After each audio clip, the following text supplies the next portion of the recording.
uburengerwe mu turere hafi ya twose tw'igihugu turagera nko kuri 23 mu gihugu hose. Ubwo no mujyi wa Kigali cyane cyane intara y'uburengerazuba, amajyaruguru n'amajyepfo,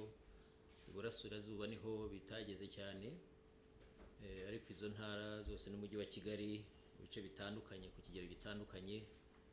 twagaragarijwe ko hari ibyo bibazo bikomeye. Byasabaga rero ko inzego zegereye abaturage, inzego z'ibanze zifatanyije n'izindi nzego dukorana,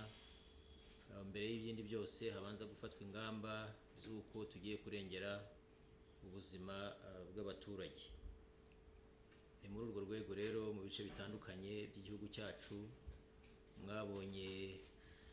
abanyarwanda mu turere dutandukanye batuye ahantu hatari hari amanegeka akabije cyangwa se nta n'amanegeka ahari, bihutiye kwakira bagenzi babo kugira ngo bikinge iwabo, ariko bikinge birinda iyo mvura. Nagira ngo mbanze abo banyarwanda bose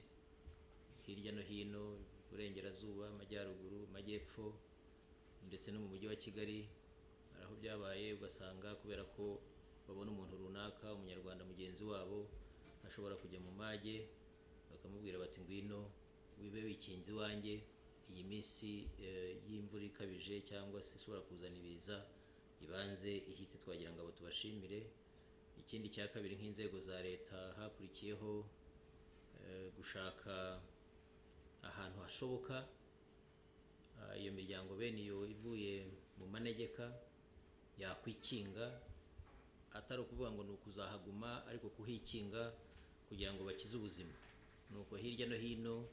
mwagiye mubona imiryango itari mike igana amashuri, hari amashuri bakikingamo nk'imiryango, kubera ko nubwo amashuri atari inzu, ariko byari byo byose araruta amanegeka kandi araruta no kuba umuntu yarara hanze. Nuko twagiye tubabonera amacumbi mu buryo bw'ubutabazi bwihuse kugira ngo babone aho bikinga. Ikindi cya gatatu, inzego zakoze, inzego z'igihugu by'umwihariko inzego z'ibanze, nuko nanone hari igice cy'abanyarwanda wasangaga amazu yabo ari mu mage agiye kugenda, ari mu bishanga cyangwa ari mu manegeka akabije, badafite n'ayo mashuri bari bujyemo hafi aho. Bikaba ngombwa ko inzego za leta zivuga ziti reka dushake ubutabazi bushoboka, niba ari mu mujyi cyangwa niba ari ahantu udusantere tw'ubucuruzi bishoboka, turebe ukuntu abo bantu bamwe batishoboye bafite intege nke bacumbikirwa, ariko nibura ubuzima bwabo bukarengerwa. Nuko nanone mwagiye mwumva hirya no hino inzego zagiye zifasha abantu batandukanye, atari uko zibarimo imyenda, ariko ari uko mu rwego rw'ubutabazi umuntu nk'ubu ugaragara ko agiye kugira ikibazo, leta yakoze uko ishoboye mu bushobozi buke,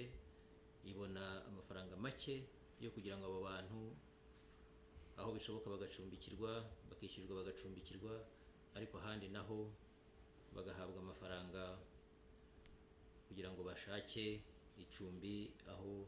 baba bikinze. Ibyo rero nagira ngo, ndabizi ko mumaze iminsi nk'itangazamakuru mubivugaho,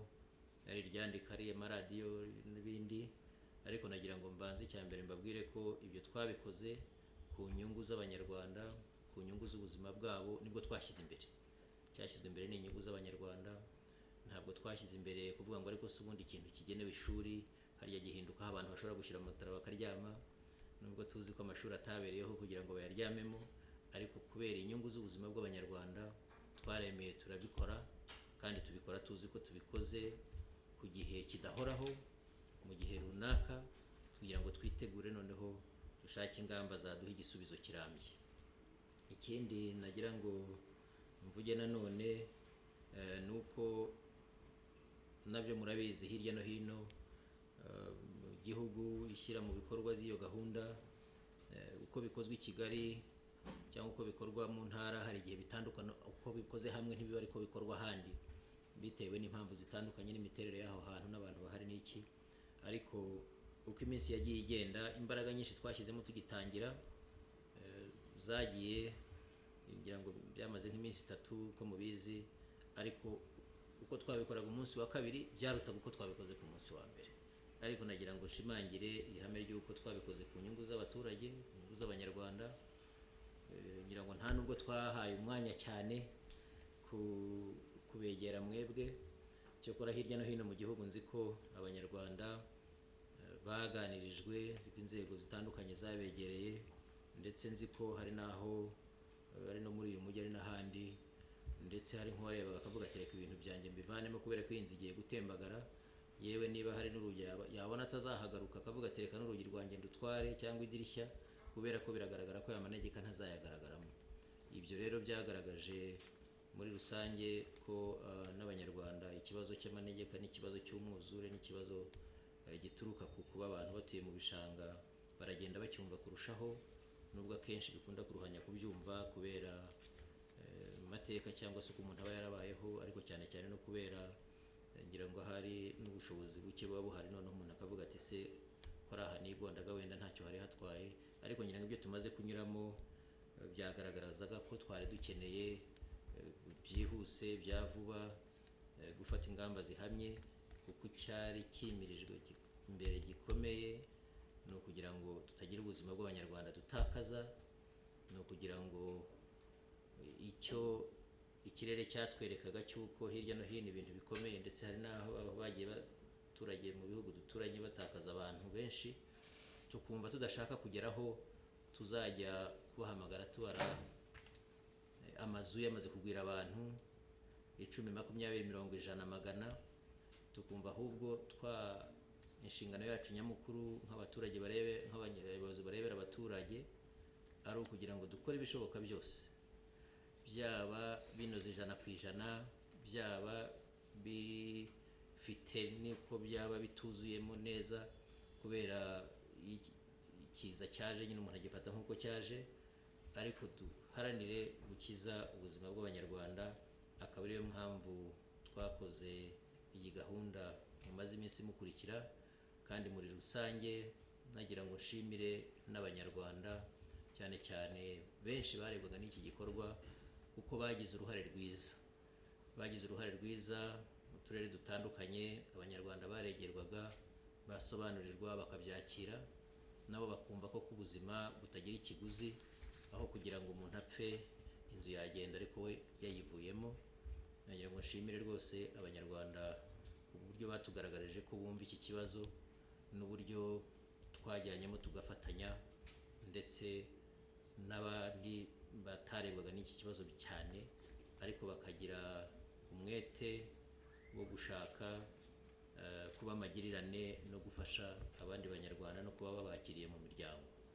Ngira ngo ikindi twavuga nuko nabo bakiriwe mu miryango saho bazaguma,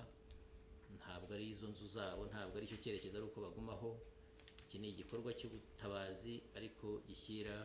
ibikorwa by'igenamigambi ryihuse riganisha kugira ngo buri munyarwanda wese ukeneye inzu adafite ubushobozi ayihabwe, n'undi ufite ubushobozi arebe uko yakoroherezwa mu buryo bwose bushoboka